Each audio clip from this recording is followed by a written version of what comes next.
Alright, so where do we begin? This was me. The day of the presentation, I had spent time gathering 40 pictures in total with graphs and process pictures and everything.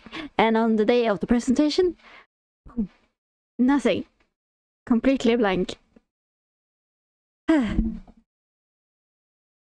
I was there feeling embarrassed about having to present this VTuber project that I made for the graduation project in front of everybody, and instead I was left embarrassed because of technical difficulties.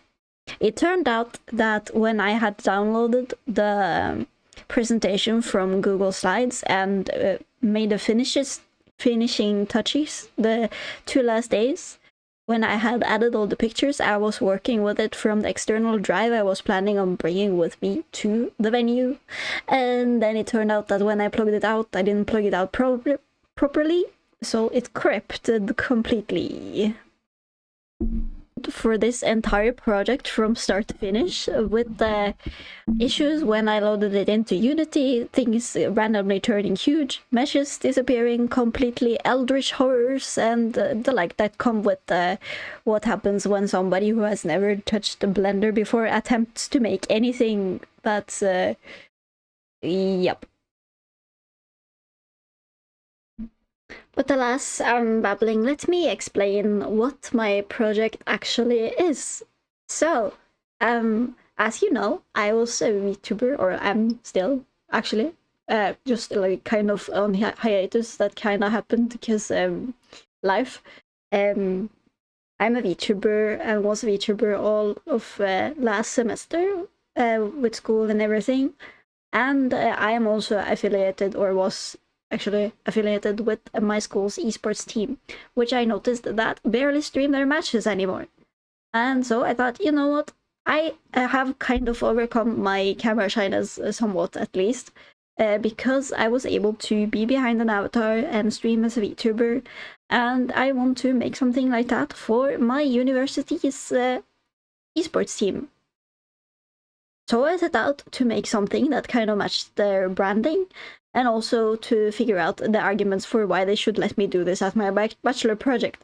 The latter of which I don't think I really achieved. I don't think everybody really saw the value of this project and how it was relevant to esports, especially because I don't think the branding aspect and how VTuber branding can help for recognizability and marketing and merch and stuff. I don't think that part was conveyed very well. And so yeah, I got an E on this project. Almost crashed out of university, but we are alive. We got a pass. That's the important part. It's the lowest possible passing grade, but the pass is a pass. And I kind of deserved it because, well, expected workload was 800 hours for the semester, and I worked like 200-ish. So yeah, you reap what you sow, I guess. But in order to make this project, I had to decide on a design. So I took to look at what is the recognizing features of my university's esports team. At first, I didn't want to make a non-humanoid character. I was thinking of making, you know, a cute anime girl or an androgynous character. Actually, that was where my money was laying most of the time. I wanted to make something that non-binary people could also use, and from League of Legends. Actually, it's kind of funny because I made this in like February, but if you look at her with the glasses and everything, look how similar it is to the UC Vayne skin design. It's a complete coincidence, but it's still like a bit funny. And I also made some inspired by kawaii culture, and some inspired by what I wear to school, and I made like a eldritch horror inspired thing, and that is how we got to gigantic squid or octopus. Now, since I had planned out a pretty extensive Blender side of the project, I set out to learn how to use Blender. And this was during the height of the hextech chest shenanigans. So one of the first things I tried to make was a hextech chest. It turned out a little bit ugly, but it was fun to make. I also set out to make environments, so a lot of practice went into just making furniture and a simple background.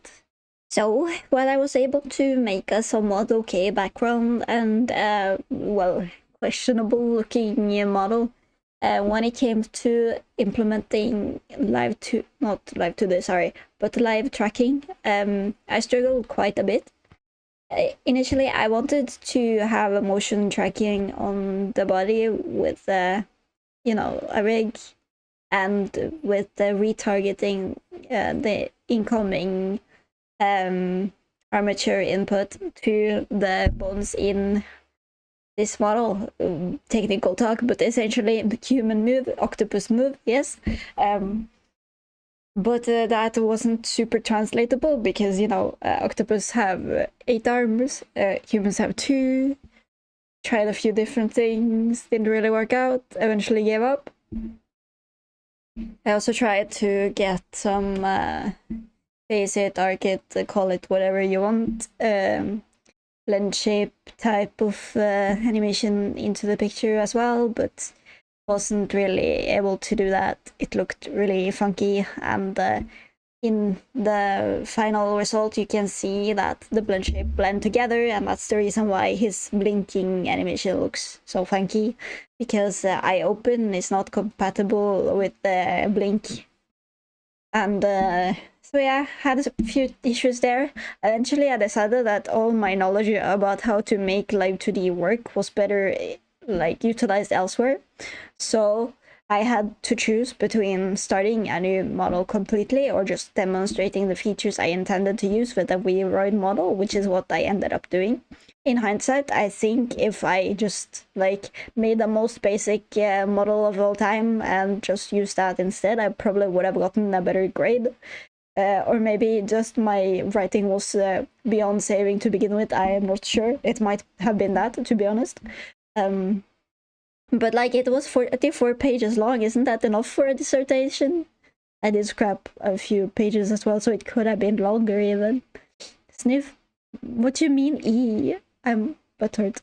Anyways, so yeah, I tried to make one of the designs in Vroid, and that is the result of this. So instead, for the presentation of the Octopus VTuber, I just filmed a simple movie thing where I just rotate some arms because I have controller bones and inverse kinematic constraints for all the legs. So I just rotated them a bit, move them up and down, and be like, hey, this moves. And that was it. Thank you for listening to how I absolutely almost flunked out of university and barely survived because I made the octopus and my university didn't like hentai. Bye.